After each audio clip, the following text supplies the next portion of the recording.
Howdy. We don't know Hello. where Myrtle is. We don't know where he is. Also, like, where are all the people in chat? Like, I see 3 people. Yeah, Maybe I they're see lurkers. I don't 8 know. people watching. Where are you people? Do you Where have are you? lives? Do you have jobs? No, There's not Bunny allowed. Piper. Hi, Bunny. I mean, do you have better things to do? Hi, Greg. Uh-uh. You don't. I don't think so. You do not have better things to do than being in our streams. People just moving slow today. I've been moving slow today. I don't know why. I have 2, and I know why. Because dog had to poop at 3 in the morning. Did dog poop outside or did dog She wake did, but you she up? was fussy, which is fine. And so I carried her outside. I'm Mm. tired. I'm tired. So, yeah. So there's Gardens. There's Shelby. People Dennis. are coming in. There we go. Getting People are coming in. notification. People are coming in. I mean, you set the stream up way ahead of time. Maybe I shouldn't do it that way. Maybe I should be setting it up like an hour before. I don't know. I mean, I always set mine up like 2 or 3 hours before, and I always think maybe that's bad. I don't know. I don't know what the right thing to do is. Probably consistency is the right thing to do. Maybe. But I don't do consistency. I'm not great at it either. I'm not great at it either. Matt's just here for me, though. Okay. I mean, because you can't be here for Myrtle. Because Myrtle's not here. Where are you, Myrtle? Maybe he had an exam he forgot to tell us about. We want Myrtle to take his exams. Set it 47 days before. I could just set them like really far in advance, like just clog your feed with a whole bunch of them being scheduled. That's what Corey from Aquarium Co-op does. But like for us, like we don't come up with the topic that far in advance usually. So yeah, usually it starts with you sending me a message, topic. And I'm like, oh yeah. Oh shit, we need a topic. Sunday. We need a topic. I mean, sometimes we plan our topic. Like Ted Coletti was planned for quite some time. Right. And my wall was planned, my hydroponic wall. You know. Yeah, true. Which you can see is still looking good. Pretty good. I mean, Bex made it in here. She's late because stupid work. Man. Stupid work. I had a meeting today in that I talked on the phone. I bitched to a friend / coworker for 2.5 hours. That was a meeting. That was a productive meeting, I'm sure. More productive than the normal meetings where you have to have a meeting to plan for the meeting. Yeah, I mean, we had grievances to air. Yeah. Yeah. So it was good to talk to her. Yeah, I didn't really have anything productive to do. So, well, people are coming in, and we do have a topic. We do have a topic. Myrtle's just, he's MIA. So. Where are you, Myrtle? I mean, we'll survive without him. I guess. So I'm talking about scaping, but scaping for real people. Sustainable scaping.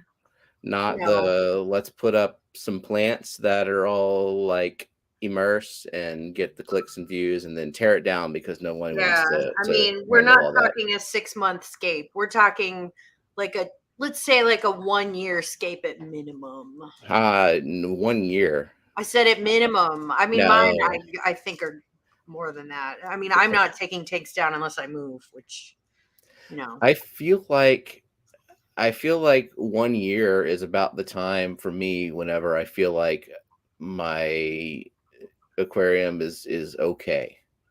Like it's established and balanced. And I agree. I think a tank needs a year to really settle in. And there are certain livestock that I don't think you should add for 6 months, like gobies, gobies, the Stiphodon gobies. I think they need 6 months for enough alpha books. I love that word, to graze on. Focus. Affix. Now here's a good start to Say no the to vowels. topic. That would be the first plant I would say is not sustainable. Now, if you want to do a tank that is nothing but vowels, which, can look cool, and if it floats your boat, do it. But otherwise, your tank will only be vowels. Same with Sagittarius subulata, which I always think is mini val. In fact, sometimes it gets really big. Like, it's a terrible foreground, in my opinion. Yeah, I have what I thought was dwarf sag, uh, except they like in my 90 gallon, and they were kind of dormant for a while, and now they're like 4 feet long. And I'm thinking, is that even Sagittaria, or is it I like just a think vowel that that I got think hidden? that dwarf Sagittaria just can get big. I mean, because Hmm, I have grown it at times in my life, yeah, and it's on the edge. There's not direct light over it, so maybe that's why. yeah, it's hard to get rid of. It's hard to get rid of. But there are options if you want a grassy look that I think are sustainable. And I have gone through different iterations with this because I like a grassy background plant. And I know from experience, I would not use vowels. I went through that phase. I mean, they're easy to grow. Even in hard water, they are an easy plant. Yeah, But they're so invasive and they're just so hard to control. And I want it for a actual jungle in my like in a catfish breeding I think tank. they're great in breeding tanks. Like if you have a rainbow fish breeding tank, Mhm. I think where you're just keeping your breeders, I think they're great for that. Because or if you're doing like musical tanks for spawning, I think they can work really well. I think they Yeah, can work really well for that too. Because they do grow really lush and they don't need CO2, which for breeding tanks, I right. would not use CO2 in a breeding tank. That's a terrible idea. And Greg says, "Don't even look at those Dutch scapes." Yeah, Don't, well, just a bunch yeah. of stems. The thing is, if you want to be a Dutch scaper, and so I have a friend who is also named Greg Zydak. He has one tank. That's it. And it's Dutch, and his stems are beautiful. And It there's a reason surprises he has me that he one has one. tank. He has one tank, but he doesn't have like farming tanks. Because I feel like with stem plants, you really have to keep them going in another tank so that you can switch them out. Because otherwise, those bottoms get really crappy. He doesn't. Well, he trims them every week and replants them every week. Oh, he takes the bottoms out too, or Uh-huh. Yeah, he trims and okay. Well, replants that's just okay. That's every the week, and that's madman. why he has only one tank, and it's beautiful. But I am not willing to do that, and I have 3 Uh-uh. tanks. Also, I don't like a ton of tanks, but I like more than one tank. Yeah. But there's that's a sacrifice he makes, and his tank is beautiful, and it makes him happy. And I don't want to tell him how to do his hobby because his fish are healthy and he's happy. But a lot of stems like rotalas are just they're hard for the long haul because there's so much work. So Yeah. yeah, And valves do not float Bex's proverbial boat. Sinks it like the iceberg that sank the but Titanic. so I have tried other val-like plants because I do like that grassy look. So in Like this tank, Cypress helferi. yes, but I'll tell you what doesn't work. So in this plant, I have Cryptocoryne spiralis, and it is not as invasive as val. However, it is invasive. It is invasive, and It it's wouldn't be so bad if the runners vicious that to it shut control. out would just be like right next to the No, other one. they're not. They're a They million go miles where away. They're always up in my foreground patch. I like to have a little hmm foreground so I can see my fish. right. No, they're invasive. So Cyperus alfari is a good choice. It's very slow growing. The other one that I'll take you to see that is my favorite option. See the big plant in the back there? So Yeah. that is Blixa albertii. And I love it. It grows at a nice medium rate. It's technically a stem plant. So it Hmm. produces little bunchy offshoots. So it doesn't produce spread by runners. So like the clump gets bigger, but it doesn't spread. And it Yeah. gets pretty tall. It's actually too tall for this 40 breeder, but it gets a little red at the tip and it looks really nice. How And does that compare to Blixa japonica in size? Blixa japonica is really tiny. This is Blixa japonica in the Oh, front. okay. So Blixa albertii is I like big. that. It's suitable even in a 90, I think. So yeah, so I like it quite a bit, but it's a slower grower. But um, I I mean, someday when this tank gets dismantled and upgraded to a bigger size, I want to have Blixa albertii as the background. I think it's a very nice plant. So when Beck says, "Oh, MFG, my spiralis shot a runner out to the middle of the 60, the very middle, nothing else around it, nothing, just an annoying little runner." Yeah, that happens all the time. That Hmm. happens all the time. However, it is not as bad as Val's. So, and that's what Shelby says is better than Val's. I would Yeah. agree with that. I would say it's 10 times as good as Val's. That said, it's still invasive. However, Blixa albertii, it's grassy and not invasive and it's slow. And C. helferi is super slow, super slow. Yeah. I've And had it's some also finer leaves. It's much almost a finer year, leaves. and it took almost a year, I feel like, for it to melt back. I trimmed all of it off because it was just getting Yeah. algae, and now finally the It's harder to grow. It's harder to converted grow, stuff. and you need CO2 for Blixa albertii. You need CO2 also. So I'm sorry if these are not good options for you. Um, Cryptocoryne is probably a better choice for you if you Hmm. want something grassy and you don't use CO2. I think that's what I would do. Yeah, and it won't be like so out of control that you come back to your tank and notice that it's spread like everywhere. You'll notice a runner coming out, and you'll be able to snip that off. Yeah. So Corework says, what if that's what I want in a plant? Spread your roots, baby. Yeah. I mean, if you want something to just invade and go like mono plant on you, go for it. But if you want to be able to like see your fish or have any other plants or like keep like foreground, background, midground, even like rudimentary scaping, it's not for you. I have seen people use Vallisneria, like Italian Valsenscapes before. They're doing a lot of work. They're plucking out runners all the time. I'm sure it All the looks great for like a display when you first set it up to take your pictures and get your clicks and views and all that. And Yeah, then, or if you're entering a contest and mhm, a lot of those contest tanks like for like AGA or um ADA or what is the ADA contest? I can't remember. Anyways, that mhm. one. I think they probably keep them up like 3 to 5 months because just enough to grow in and look It's good. almost just enough time for it to look nasty if it's like unconverted plants, Yeah, I depending mean, on a what they lot of are. the professional scapers, so like Josh Sims, who is a better scaper than I will ever be. I mean, he has won multiple titles. He's excellent. Mhm. He has 2 show tanks and 4 farm tanks. That's all the tanks he has. And so Yeah. he's staggering IAPLC. Thank you, Jay. Mm. IAPLC. That's the biggest contest that ADA puts on. Um, so he has 2 going and he staggers them by 3 to 4 months or something, so he's always has them at different times working on them, and then 4 just straight up farms, so he has really good looking submersed plants in large quantities that don't break the bank. Yeah. So because the more you plant, the better it looks quickly, especially for foregrounds. Like, you can either pay for a good foreground or you can wait a really, really, really long time for a good foreground. Well, So, this tank behind me is definitely for the long haul. It is taken forever because of the all the crypts in there.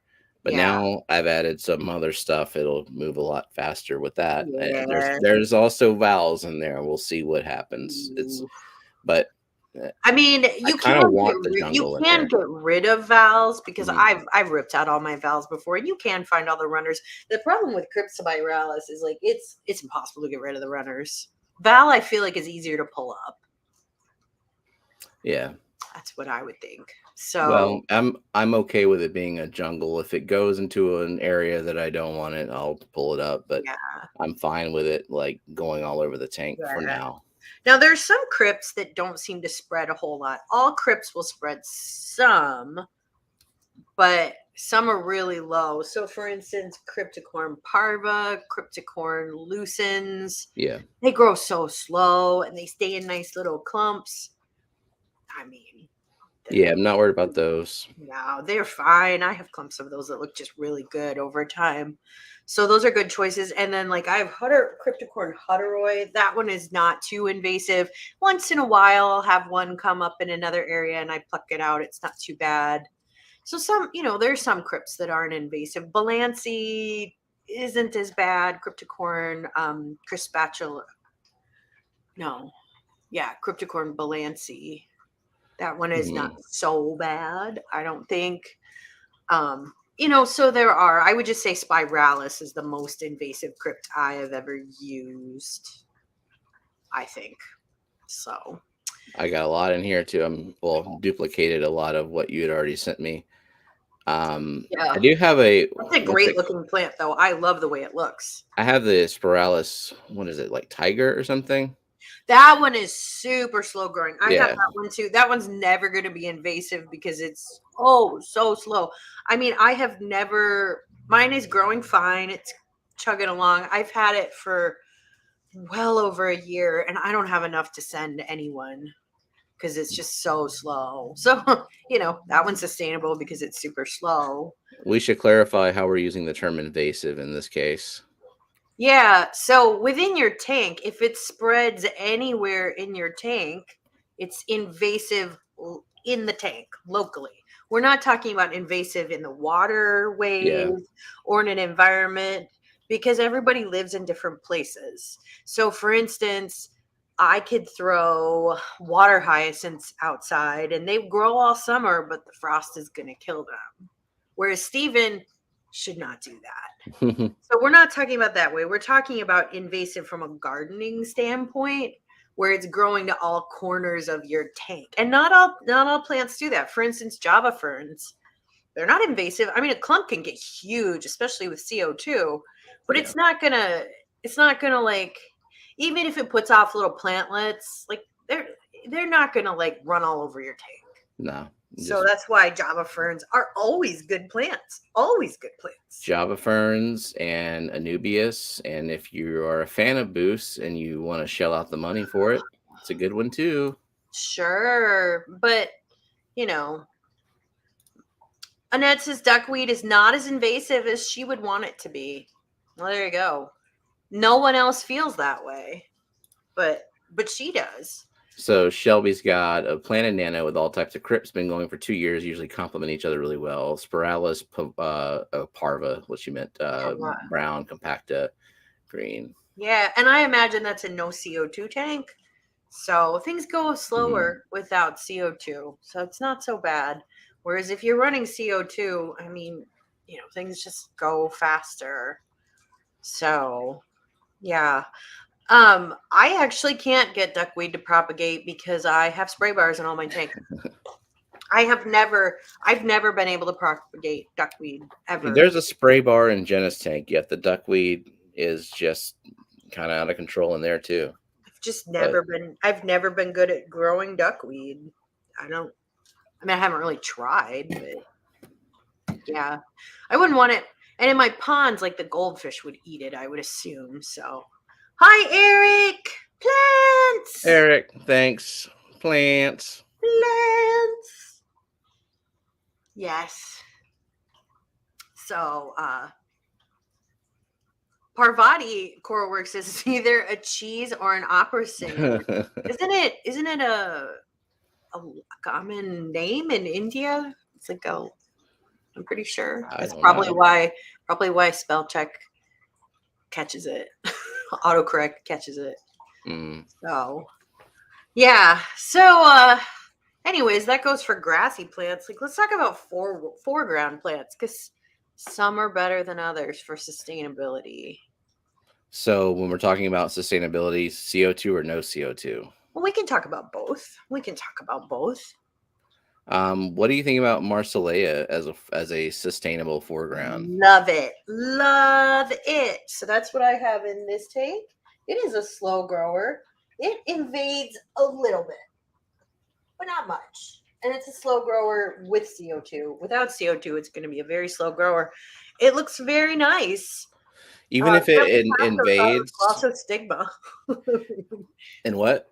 Bentley Oh, Pasco thought it was because I had a short of some rainbows, and he's like, "Let's talk about that lawn of glossostigma." oh, Mars yeah. like glossostigma is not a sustainable plant. It takes crazy trimming, the most trimming of any foreground. Mhm. So, yeah. Even if the Marsilea, if it invades other areas, it stays low, Yeah. and so it's not like gonna shade out something else And or it's like pretty easy to pull those little runners because they don't like run far away. They just the clump they just keep going. marches Yeah. on and it stays low. You don't need to trim it. It's really great. So that one is good for CO2 or non-CO2. Hmm. Um if you have CO2, the other good foreground is Eleocharis acicularis mini, which is a hair grass. It does require some trimming every couple months. Easy to trim, give it a little haircut. That's it. It's not bad. Looks Yeah. really good. That's what I have in here, my little hair grass. It's very, very nice. And then if we talk about foregrounds that are not sustainable, like pretty much everything else for different Yeah. reasons. Yeah. For different reasons. So Monte Carlo, you have to If trim it a lot. yeah, if you can get it to grow. Which I did. I had a huge, luscious lawn of it, which I'll put on the Discord one of these days. Doesn't And seem it to was like my water. beautiful. It's even in CO2, like Yeah. it's slow, and then if you make a change to it, it just kind of So the gets. problem is, I wonder if you were patient enough. I maybe Because, not like, so I used the Bentley Pasco trick. He got this from someone else. the What you glass. do is you plant it and cover it in glass plates. I just got Mm. cheap old plates from Amazon and I covered them and I didn't touch them for a solid month. So you got to I be did patient. try that, but underneath the glass, it must have been like a fish burrowing or something because it just kind of Um, disappeared from underneath the I glass. wonder if your plecos didn't like it. Did you have plecos? I think whenever I was trying that in the 40, I did have a pleco or two in there. Yeah, definitely not patient enough. For most things, I would say I'm not patient enough. I just find the plants that Yeah. they're just below my limit of patience, and I give it a Yeah, and go. I get that, but for Monte Carlo, so for one, I planted it pretty heavy. Hmm. Two, I used the glass plates. But the problem is it does need to be trimmed pretty regularly, and trimming it is a pain in the ass because it gets everywhere. In fact, I have huge clumps. I thought I got rid of all of my Monte Carlo, but I have huge clumps of it growing on the pots hanging on the back that I grow my immersed plants in because like a little tiny piece of Monte Carlo got in there. And so there's huge clumps of Monte Carlo. And I mean, they do look kind of cool, but you know, I did not mean those taken to be there. So yeah, Bex says, and so Bex has her Monte Carlo. Well, her Monte Carlo. It's the Monte Carlo I gave her because I got sick of it. So I ripped it out and gave it to her. It's hers now. Yeah, she says it's taken a great amount of patience for the Monte Carlo in the six. I think it's good in a 6 gallon. I would not put it in a 90 gallon again. It's such a pain to trim it. And you have to trim Yeah, it all the time to get it looking good because what happens if you don't trim it is it will die on the bottom and then the whole carpet will float up. And then what you have to do is you have to rip it out, tear it into plugs, and replant it. And I had to go, I had to do that. I would not. I Yeah, would and say, so it doesn't need as much trimming as so. For instance, a plant called HC, which is Hemianthus calitricoides, which before there was Monte Carlo, HC was the it plant, and that dwarf baby needs. tears. I think it's called that. I don't know. It's even tinier than Monte Carlo, and it's Hmm. fussier. Uh, And yeah, it requires way more light. yeah, it's a fussier plant. Monte Carlo for sure needs CO2. It's a CO2 hog. So Beck says trailing is meant less trimming for me, but still keeping the top trimmed while the bottom and sides trail. Yeah, I mean it just needs trimming. And it's trailing right now. I guess I'm gonna need to trim it, except I don't care if it dies. I don't want it to die. Good riddance, plant. I don't want you. I tried to give you to Bex. So yeah, Monte Carlo is not a sustainable plant for a large aquascape. For a Jenna was tiny, asking about the S repens that we have. How unsustainable is that? I've found that it's decent. Like it's yeah, it's slow decent. enough. I haven't had to Yeah, do I would anything. agree with that. I would agree with that. It's pretty sustainable. It's not bad. I mean, I don't know. It's just I don't feel like it's a foreground plant so much as like a mid-ground plant. S repens I just it gets kind of and bushy. highlight, not really. Like it just depends on It's the pretty, light level. it's pretty highlight. I don't know. I guess because I have even smaller foreground plants in there. Yeah, So, but it yeah, stays like it's really not close bad. to It does need substrate. some trimming, but it's not bad. It's Mhm. not bad. So that's a good option. So a bad option would be Staro or Sagittarius subulata. Ugh. Yeah, So invasive, gets so tall. I hate that plant. it's not so bad in Jenna's tank without CO2. It is a no go in CO2 tank. It's just too much. Just too, yeah, I would agree with that. Even in a non CO2 tank, I think it's too much, and it's so invasive, and it gets tall. So, CoreWorks asks, what kind of tank are we talking about plants being sustainable in? If you have like a 90 or something, swords are a good option. Well, you'd think Oh, that now, wouldn't you? We're yeah. about Let's to talk talk about about swords. swords. Let's talk about swords that are not sustainable. So, if you're running CO2, the problem with some swords, actually all swords, is eventually they get giant. So, this They is a get 90. giant. And you can see this giant sword right here. This is Red Twist. And I gotta get rid of it. I think I'm gonna send it to Kenny E. Every single person I have sent those swords that you sent me a tissue cultures of have regretted accepting them from me, I know and they want them gone. I know, but if you're a person who doesn't use CO2, first of all, you should not put them in a tank less than 90 gallons. Let's put it that way. They just get so big. And if you have CO2, it only accelerates the process. But if you want swords, Haydai Pearl. So I have Haydai Pearl right there. See? It's not too big at all. If it stays like that, I like that. It might get a tiny bit bigger at times. I do trim it once in a while. I just pluck the leaves from the base, but it's not big and it has pretty red color in the middle. But you can see in a 90, I keep it toward the front or the mid ground is okay. Would I put it in a 40 breeder? Not necessarily, but I think in a 75, it's an okay option. It props really slow, it grows really slow. But this out of control. Yeah, and then so yeah, it gets really tall, huge, and it starts making babies. Yeah, it's just out of control. I got to get rid of it. But, I wanted to try it because I do like swords. I like the way they look. Um, but yeah. So Corwork says, what is the Bolivian sword? Rubens or something that's pretty small. There's a red Reuben sword. I've never grown it. So I don't know. So I'm trying to find that Goncalo Yeah, that's the sword. one that you got from Mike. Yeah. Okay. Well, this has a stupid photo bucket watermark on it, but that's Yeah, he okay. gave me one of those too, and it has been pretty slow, but it's in the back. Oh, you're not going to see it in the back because it's Yeah, I'd have it. to. What See, I'll probably that's do is about I'll what rip out mine's this been. red twist and I will switch it. I'll switch it with the red twist. If we're Yeah. talking about plants that are kind of like large red plants that are also not sustainable, red tiger lotus. It sends out runners everywhere. You'll never be free of it. So I got sick of mine because it was I just getting like it so though. big.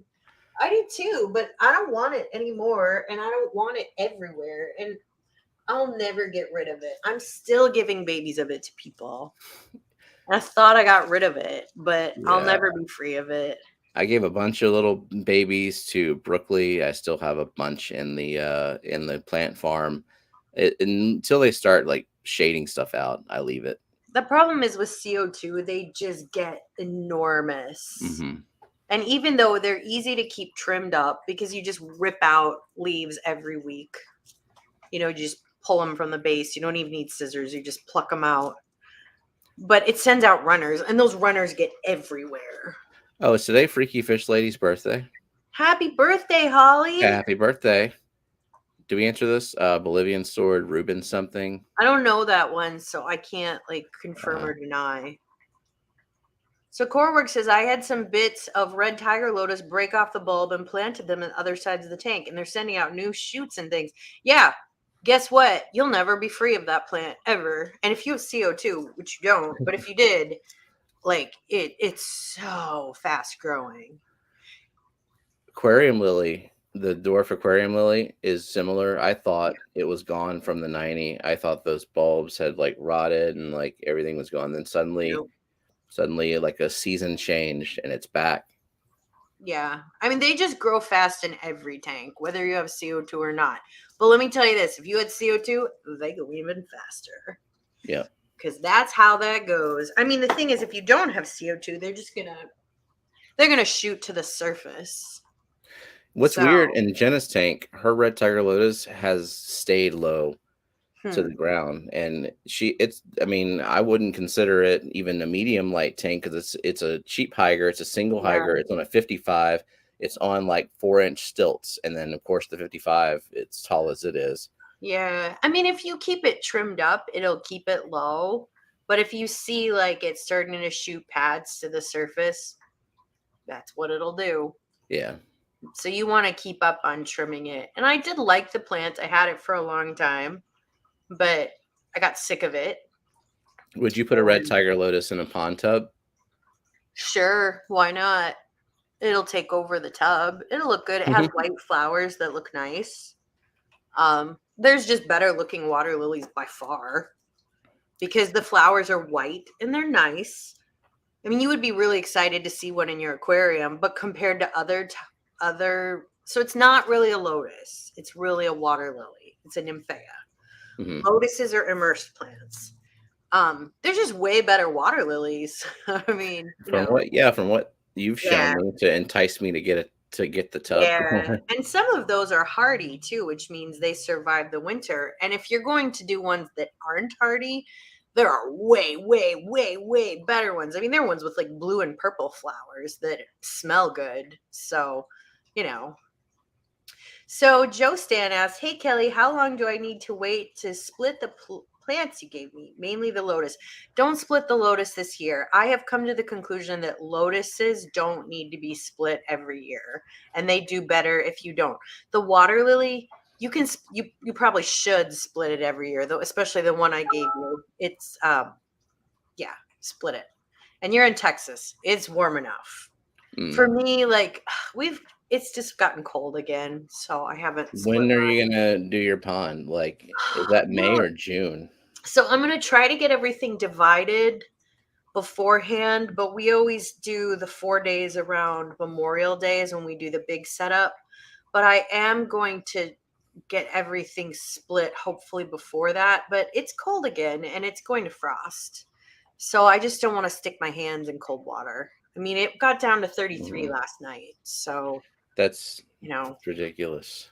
well, I mean, it's, It is the 72. Midwest. I mean, really, you can't get a garden going here until like Mother's Day. Hmm. So, it's just a colder climate. Geek Boy says I should just put one Victoria Boliviana in the tub. I need a lot bigger tub. What is that? So that is a Victoria it's a bucket list plant for me. It's the one that gets the pads that are like 10 feet across. And the Oh, flowers are huge and oh my god, it's an amazing plant. I saw oh it growing at wow! It's like a Missouri little Botanical bowl. Gardens. It has the plants, if you've ever seen pictures on the internet of like people putting a baby to float or like a little kid on a water lily pad. It's not a water lily, it's Victoria. And it is a cool, cool Oh plant. my god, the flowers are freaking huge too. Amazing. I mean, the flowers Yeah. are. the biggest non-compact flowers of any plant. Yeah, so they put a toddler in it. Yeah, so if you ever go to Missouri Botanical Gardens, which like if you live close to there, you should totally go in the summer. It's amazing. They have so many water gardens, so many kinds of water lilies, victorias, lotuses, so many succulent gardens. Just, I mean, it takes an entire day to walk it, and it's amazing. I think it's the biggest garden west of this Mississippi. So yeah, that's a bucket list plant for me, but I would need a yard bigger than 15 foot by 15 Yeah. foot. So like water lilies look so tiny next to it. Mm-hmm. It's a really, really cool plant. It's a very cool plant. So Joe Stan says it's a cool spring here this year. It's not going to freeze, but it's nice and cool. Yeah, go ahead and get your water lily. If like you can divide your water lilies at any time you feel like it. I just don't want to stick my hands in cold water. I'm kind of a wuss. I'd need to buy more stuff to plant them. I don't have any of the substrate mix. I don't have any dirt on hand or any like sand so I need to go out and buy that. But Possibly this weekend, me and Brooklyn can go get a tub if yeah. she has a vehicle that we can fit the tub in, because Jenna is taking the kids out of town to a family reunion, and Got it. I got out of that, and I'm very grateful for that. So this weekend, maybe we can get that done. Well, that'd be cool. Yeah. So I would say that Victoria is not sustainable for anywhere. They're also fussy to grow because they're very, very tropical.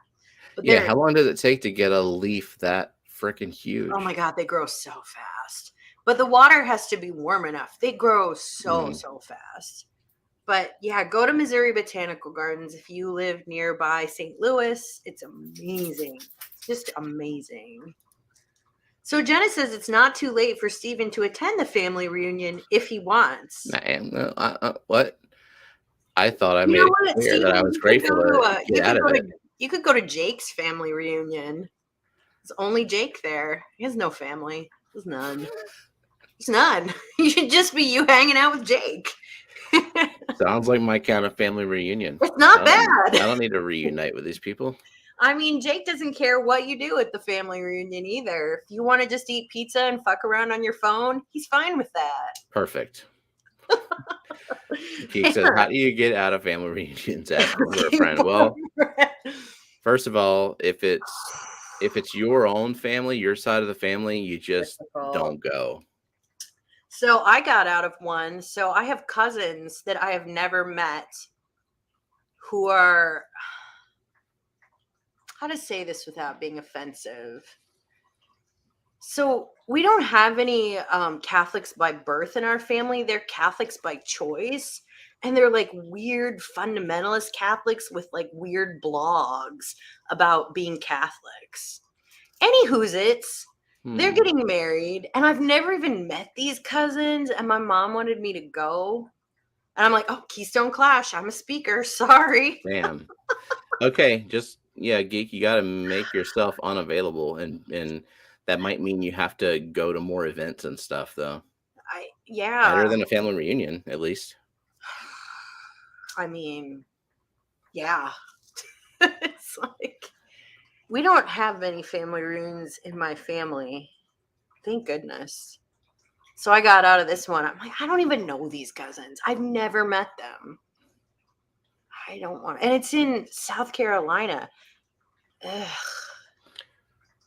Oh, you know what? I was just thinking of another plant that's good for a sustainable scape. It requires some maintenance. It's because it's a stem plant, but I really like the look of Hygrophila compacta.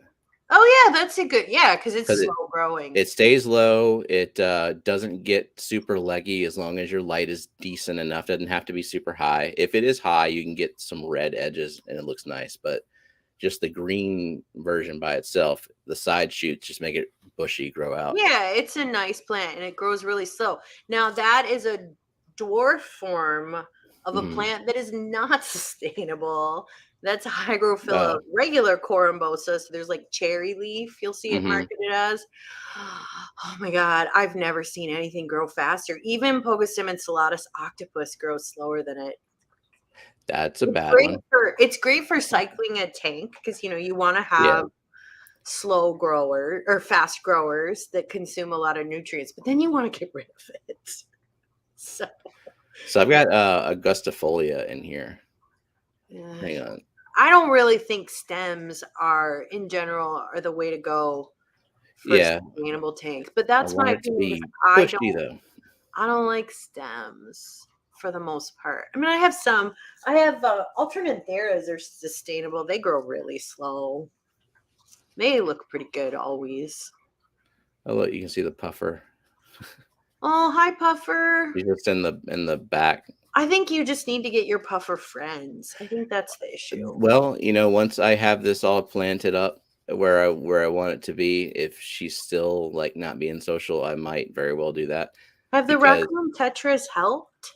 um, well, I've added the raccoon tetras and I've planted all of this stuff kind of around the same time. She is coming out more than she Okay. did, um, Yeah. but possibly I might wanna do, like, add 2 more or something. I can't do 5 more, like It's they also a say. lot of money. It's a lot of money, and it's a lot of puffers and a 50. Jenna says, "Hey Kenny, is it okay if Kelly sends you her most cumbersome sword plan?" I think only Kenny can handle it because it's so big that like it needs someone with a really, really big tank.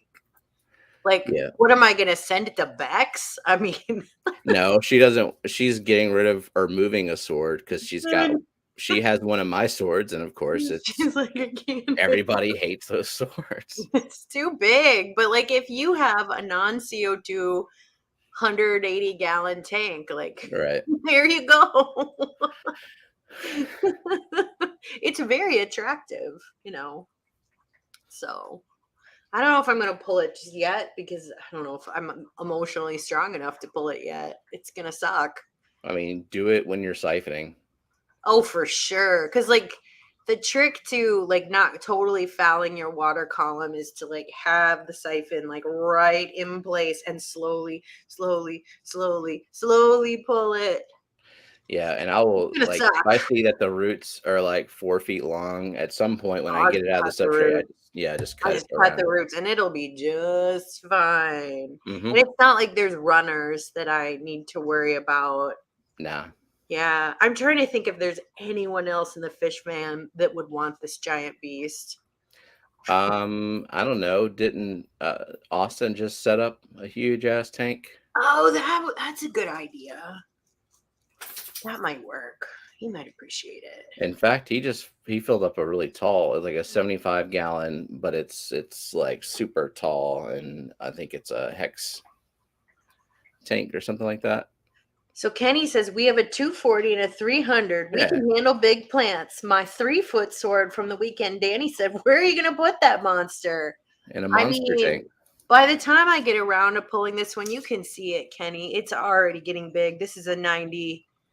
By the time I work up the emotional strength that it takes, like someone's maybe gonna have to hold my hand while I do it. It's gonna be so awful. Hmm. It'll be nice and big for you. So Ritesh says, I don't have experience with Madagascar lace. I'll be getting one soon. Is it easy to grow with CO2? Yes, it doesn't like it hot. Yeah, So, where you live, I assume your tanks sometimes do get hot. And it would prefer to not be above, let's say, 75. I haven't even tried to grow it in anything below 75, and I have 0% success with it. Yeah, I mean, the problem is like it gets hot here in the summer and my Mhm. tanks will get up to 80 degrees. So it's just not a good And choice for me. because So it's a that's seasonal plant, it'll detect that it's summer, and it'll melt back, and it'll never come back, so it'll just think it's still summer. well, sometimes it'll come back. It depends. But Not for me. I've yeah, not but had good luck with it. if you happen to have a cooler tank year round, like if you have an axolotl tank, let's say, you can never Yeah. let that axolotl tank get above 72. So Ritesh says, okay, in the AC room, yeah. So your house, you can keep it cool enough in a place. Give it a go. Give it a go. Put it in an unheated tank. Because you don't have to worry about it ever getting too cold where you live. Tim says now, yeah, he just said Over over 107. 107 Fahrenheit. He refers to the AC room like it might be do, the you, AC room and other rooms don't have it. That would be do where you I ever slept. leave that room? I I would would sleep never in that leave. room. I would I'd live put my there. bed in there. I'd put my desk in there. I would eat my dinner there. I would never leave Yeah. it. Whew, that's hot. But Steven, it gets that hot where you live all the time too. So We you have AC in the know it. house, and we also have Yeah. an extra AC unit in the bedroom because we both Mm. like to sleep cold. So I I do better in a little bit hotter weather than you do, but even then there's a point where like 107 is just yeah. that's brutal. It's brutal. So, yeah. So Kenny says 4 hours at an auction. Saturday, all I got was the 3-foot plant. It was crazy what things were bringing price wise. Oh my gosh. That was in Seattle, right? I mean, they have a lot of great plants there, but still, like, come I on. wish there was a nearby auction because when I see what plants sell for, like these people, I guess, what is it, breeders who just don't know enough about plants, but Come to the Midwest because, like, they want used, duckweed, they I want used to sell guppy like little grass. clippings of like little tiny chunks of Java fern, and that's how I supported my entire hobby because I had no money. I was a grad student, and yeah, I mean, all my plants, even ones covered in algae, will sell. Which, like, don't sell your algae covered plants, like. But I've seen Java ferns covered in horrible brush algae, people paying like $20 a clump for, God, and blackbeard algae. It's awful. nah. But Dennis says even with the extra AC in the bedroom, it still struggles to get below 72 to 75 in the summer. Yeah, it's just really hot there. And my house is that way too. And I have an extra AC upstairs too because my house has an upstairs and a downstairs, and it gets really hot up there. And yeah, I mean, we just don't live in as hot of a climate as you do. Thank God. We'll have about most summers like one really miserable week where it's in the 90s or higher. So we need to visit you in the summer since you Not visited bad us in here. the winter. I mean, it's not bad here. We have pretty lovely summers because we have a little lake effect. I mean, just, kind Mm, of in the 80s, humidity is not so bad. But then, like last year, like the only week of the year where it was miserable was in June, was when my sister, the kids, and my mom came to visit. Like Heather wanted to do all these activities, but it was just so hot. Like she wanted to take the kids to the zoo and go canoeing. And under normal circumstances, I'd really enjoy those things. But poor grandma. It was too hot for grandma. So Mexicali says living in Arizona, 107 is sprint time weather. Springtime weather. oh, Gets real hot there. Yeah. But you have that dry heat, whereas poor Steven, and I'm assuming Ritesh is much more humid. Whip says, where the hell is it 107? That would be India. yeah. Yeah. Humidity, it's above Different 80%. climate. Oof. I mean, I have friends who are like, let me take you next time I go to India. And I should do it because, it would be a great experience and I would stay with their family and I'm sure it would be lots of fun. But my dainty northern body would be very hot. And I take heat better than some people, but Because of hot yoga. yeah, it helps. It helps. It helps. Humidity, it's above 80% here. It sucks this year. It's very hot, way above normal. I'm sorry, that is rough. And I'm assuming where you live just has like the rainy season and the dry season because it's hot, it's more tropical. Yeah. Yeah. So Costa Rica has the rainy and the dry, but parts of Costa Rica are very dry and very pleasant and not that hot. It just depends where you go. And you can be in the mountains and it's just like 70 degrees year round. It's just sometimes it's rainy and sometimes it's not. I would not mind that at all. You know what? Costa Rica is a good place for you to visit, Stephen, because there are places that have very mild weather. Very mild. Temperate weather. Yeah, yeah. And lots of cool stuff to look at. Lots of cool animals and cool waterfalls. And yeah. Did you go snorkeling? Costa Rica is oddly enough not great for snorkeling because there's so much runoff from the volcanic soil that the Smirky. water is cloudy. The beaches are beautiful, but it's not good snorkeling. When I was in the Bahamas, I went to Exuma Island. That was amazing. It was even really good for Jake, who's not a confident swimmer, because you could snorkel in water that deep and you would just see thousands and thousands of baby fish. Nice. It was very cool. That'd be fun to do. Except I would want to like step on an urchin or something like that. I always hear stories. I always wear booties. I wear the neoprene booties to keep my feet safe. And I wear a full wetsuit because it's not in the winter, it's not that warm. And like I need sun protection. And so do True. you. Yeah. So do I. I'd So say yeah, Jake and I wear full wetsuits and also even gloves to protect us from getting stung. That's the way to do it. yeah, definitely how I would do it. So Ritesh says I need to come there in the winters. Temps are around 6 degrees Celsius. That's quite mild everywhere. Lower in places in summers you will melt. Yeah, I'm obviously not built for that climate in the summer. Yeah. So Geek Boy says stepping on an urchin does suck. The thing is, you don't walk while snorkeling. Very true. I mean, you're swimming. If you're in really shallow water, like your knees can get all banged up. That's why I like to wear a full body wetsuit, also Yeah. for protection. And like I just really and yeah, Jenna, my wetsuit is teal. It is Yeah, it's teal and black. I mean, nice. I guess pick the color, but it's just nice to have that protection. And the water isn't so warm in the winter. Costa Rica though, even in January, like it's warm. Like you can just go right in the ocean and swim in your bathing suit and it's fine. I mean, I still wear a rash guard because otherwise I'll burn. You know, I have to. And That's Kenny said rough. when they went, the bull sharks were breeding next to shore. Yeah. Yeah, and water was too cloudy. There are places where you can go see sharks. Yeah, but it's there is an island off the Pacific coast in the south part of Costa Rica that's supposed to be good for snorkeling, but I have not been there. I've only been there twice, so but I would totally go back. It's a great place to go. It's a great place to go. Jenna says, I don't think I've ever seen Kelly without some sort of tealer outfit. I mean, I True. know what I like. Yeah. Do I have non-teal clothing? Not much. Not much.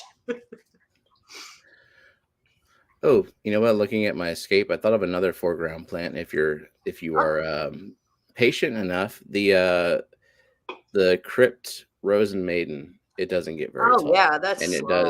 it does. It's not as slow as like parva or something, Parva and lutea are. but yeah, it will sprout runners even without CO2. Yeah. So Geek Boy says that's like his wife in purple. I love that. I love it when women my age don't just wear all black, because like so many women my age are like, I just wear black. It goes with everything. Just pick a color. My mom only wears red. Just nothing but red. She's very easy to shop for. My sister wears a lot of like hot pink. I just wear a lot of black because it goes with everything. All right. Well, you kind of look like a floating head when you're wearing all black. Like, there we go. Oh, Now we can see your neck. because I'm slouching. I know. Well, I'm slouching So it's too. been a tiring day. I You've like had worked the. hard today. You've worked hard. So I didn't Barbara do says, anything. last time I snorkeled in the west side of Mexico, no wetsuit. I got a bunch of mosquito-like bites. Turned out to be quarter-sized clear jellyfish. Oh gosh. And that's That another thing. The wetsuit gives you protection against critters. It keeps you warm and it protects you from sun. So it's nice to wear a wetsuit. And the thing is like water that's warm enough to swim in for 20 or 30 minutes, you start feeling really cold if you're out there for 2 hours. So mm. That's why it's good to wear a wetsuit. Forgot about the jellyfish, especially the little tiny ones, and swarms of them. Ugh. Yeah. Did those jellyfish come all the way up the estuary where you live? Like into the swamps or Nah, nobody well, I swims don't in the go swamp. swimming in this. Yeah, I don't go swimming in the swamps. Haven't seen any. I mean, certainly not in when we went tubing in the rivers. No, Yeah. but we've Are your gone. rivers brackish? No, They're fresh. now we're too further north, too far north for that. If you Yeah. go down into like we would go fishing a lot in Grand Isle, and then before you get on the island, there is Leeville, I think is what it's called. There's a few areas in kind of the marshland. There's a lot of jellyfish there. Wow. Yeah. I mean, again, that's why, like, wetsuits are good. But Ritesh says sharks and what was that? I missed that comment. The worst thing about diving out there is not shark infested waters, it's croc infested waters. Those salty crocs are awful. They're huge, but that's Yeah, where the best reef is. like Jenna said, we have snakes, turtles, alligators. Thank you, Austin, for the super sticker. Austin, are you going to stream? Yep, he's next. Yay! 5 after. Everyone, make sure you go over to his channel and yeah. You don't go, nobody noodles for gators. Don't they noodle for the big catfish? Yeah, I don't. I would not do that shit either, ever. Steven enjoys having all 10 fingers. It's not even the part about the catfish like biting your hand. It's more like you are in the muddiest of muddy water and you can't see anything. You're Well, sticking your how hand in a many? hole and you're hoping that it's a catfish in there. Well, and like you're hoping you don't get like, I don't know, schistosomiasis or I don't know, cryptosporidium or some horrible Those amoeba. don't sound good. They don't sound good. Find a better hobby, people. I I wonder if that show is still on. Like people still remember the pay to go first out there and time there was freak out.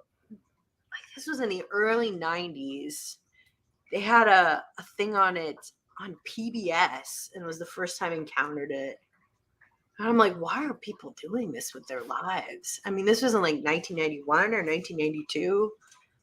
Just get a better hobby. There's so many better hobbies. You could just watch TV. That's a better hobby. You could also just like cast a line with a cork and You a could sit in sinker a and boat or hook you 'em. could sit on the bank and fish. Mm-hmm. I mean, catching catfish isn't that hard, is it? I don't know. I don't fish. Um, Not really. I mean, a lot of people will just have traps for catfish because they have bottom feeders. They'll just go up in there. Right. I mean, but the hand fishing, the noodling, you're catching catfish that I would say are almost too big to eat anyway. When they get really big, they've been consuming all the nastiness for a while. It tastes gross. Yeah, they don't taste good. The texture's bad. And they're kind of slimy. They taste like mud. Yeah, pretty much. Yeah. Just find a better hobby. There's better hobbies. You could have planted aquariums. It's a better hobby. Yeah. Yeah. So Geek Boy is going to dinner with his wife because she was not feeling well. Oh, I hope she's better now. And have a good dinner. Yep. Well, happy late anniversary. Yeah, that's a big milestone. 20 years. Mhm. It's pretty great. Indeed. Jenna says oily catfish are gross. Ugh, gross. It's really hard to find good tasting catfish up here. That's why I don't ever eat it. But I tried your catfish down there because when you ordered that fried fish, and it was good. Yep. It was good. In general, seafood here is some combination of either not great tasting and or super expensive. Sometimes it's both super expensive and not great tasting. It's very sad. Yeah. Some of the chain restaurants too, like even the ones down here, you can kind of tell they don't get them from the right source. Right. There's no reason to eat at a bad restaurant down there because there's a million good restaurants. The food is so good down there. So Barbara says, does that muddy taste extend to crayfishes? So we had crawfish yesterday. The key with those is you gotta really rinse them and purge them and get all of that mud out of there, because if someone does not clean them properly, then you can just taste mud. But with a combination, like, you gotta fill the basin up with water. You have like a strainer, big old pot strainer, and then you rinse them out and you dump all dump all the muddy water out, and keep doing that until the water's clear, and then of course add a crap ton of seasoning helps too. So But they yeah, don't come to you pre-cleaned. Like you gotta clean them. you gotta clean them. I mean, they look clean, but they're not. They're Like, not. they certainly rinse them off just before they sell them. Otherwise, it'd just be like a sack of dripping mud. But yeah, you have to do the work to clean them off really well. Right. I mean, your family are crawfish boil pros, so It's you know what to do. Yeah. Well, yeah. Like, for me, it's like the taste of the crawfish is fine, but more for me, it's like this. It's a fun childhood memory, and it's just a traditional thing. So that's the part that means a lot to me. Not Nice. so much the other stuff. That's nice. So do your kids like it? They do. And in Nice. fact, they're better at peeling them now than they used to be, because there's Oh a yeah. method to it. Yeah, I'm sure. Yeah. Because I mean, when I was their age, I probably would have found it too creepy, but I didn't grow up on it. Mhm. I didn't like seafood when I was younger because we just never had it. It was not till I was an adult. But for them, they've grown up with it. So Yeah. yeah, yeah. Let's see. Do you make them stay in the water for a couple of days alive to purge? Not a couple of days. It's like an hour of purging, and some people do like the purging their systems, like of like depooping them, basically. Or like you It's do a shrimp, or like you do Yeah, with clams. yeah, but it's easy to. It's just like deveining shrimp. It's not that hard. It's part of Mm, the peeling process. got it. Plus, I feel like if you have them in water for too long, they just kind of like drown, like in a big pot like that. So when is the season for those? Because I know when I was there, they weren't in season, so that's why we didn't do it. Spring. So like right Okay. around like the March, April, May is whenever most people do it. You can Okay. get them.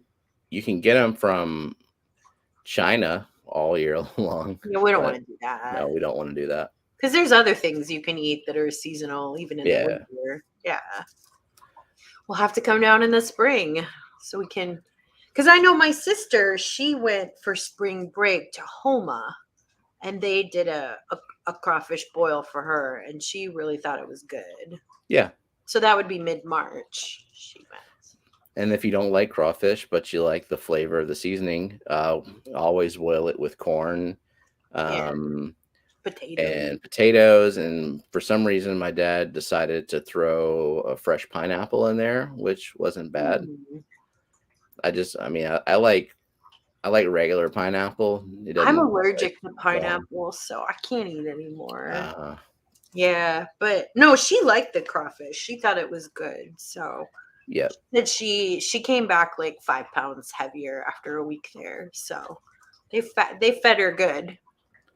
Oh Yeah. yeah. So It's worth it to do if you're not turned off by the fact that they're called mud bugs. I mean, they're just like little lobsters. I eat lobster. Yeah, and in fact, they have more flavor than lobsters. Lobsters are just kind of bland and chewy unless you have Well, butter. the lobsters that you guys get are like the rock lobsters. The main lobsters, the cold water ones, those are the ones that taste really good. I don't know if I've had that. Yeah, we used to, they're expensive. Back when I was married, we used to get them every year on our anniversary. Now you have rock They're really lobster good. stuck in my head. I know, I love that song. I don't think rock lobsters are near as good. The cold water Maine lobsters, those are where it's at. They're really, really good. Gotcha. So yeah. but expensive if you live in Indiana or Iowa. The last time I had Mm. one, I lived in Iowa. So I had lobster when I was down in Costa Rica that was caught that day, but it was the rock lobster, the warm water lobster. It's not as good. But let me tell you this, the seafood down there, the shrimps were good and the mahi mahi, and it was all like caught within hours. Yeah, that's the It key. was It's really good. Yeah. locally caught seafood. Yeah, which Always. is why I don't eat seafood in Indiana that much. And it's so expensive. I mean, it's just so expensive. Like when I try to buy Gulf shrimp because I don't want to buy like imported Asian farmed shrimp. Yeah. It's really bad for the environment for one, but it's expensive here. Like I bought a 12-ounce frozen bag of shrimp, of Gulf shrimp, and I think it was like $12. If you really want to save, just go down in the marshes and they're selling them as bait shrimp. There If was you know, a time here where like it was called the shrimp truck, and they would drive up from Louisiana with the refrigerator, like a freezer truck. And you could buy it out the back of their truck. And it was really nice. good. Yeah, there's the peach truck that comes up here too, to us poor, forlorn Midwesterns who, can't grow peaches. And you can buy like a flat of, like a big flat of peaches Man, a couple I times a take that year. for granted down here. I Peaches and know. seafood. I mean, we can get pretty good peaches, but they don't grow here. Yeah. So, yeah. But the peach truck peaches, those are really good. And I miss the shrimp truck. They should come back. So, I wonder if did they stop coming around the Gulf oil spill time? Because yeah. that Yeah. was a problem. That Yeah. was Yeah. That's when they stopped because, like, I would get shrimp from the shrimp truck. And it was oh, also, like, cons. not expensive either. Oh, so we do have good peaches from Michigan because of the lake effect. There are Ah, parts of Michigan that have really mild climates and they grow a lot of cherries and peaches there. So our peaches are not that far away. They're probably only like 2 hours away, which is not bad. And they're very good. Michigan peaches are very good. So, but yeah, like when I lived in Iowa, there's no peaches in Iowa. Not moving to really. the country, gonna eat a lick. Coro. Get that. Millions of peaches Yeah, yeah. for me. Well, I think Austin's about to go live, or if he's not already Yes, live. he is live. That is. Okay, cool. Oh wait, but Well, then Matt said, "Oops, I don't know. I'm what? assuming he's live-ish. I don't know. He's live. All Did he? right. Yeah. Well, everyone, thank you, mods. We thank you for your hard work. Thank you, super chatters. Thank you, lurkers. Leave a comment. Replay We're happy to crew. hear replay crew. Thank you so much, and thank you everyone for being here. Thank you for commenting and hanging out with us. And we'll talk to y'all later. Thanks, everybody. Bye bye. Bye.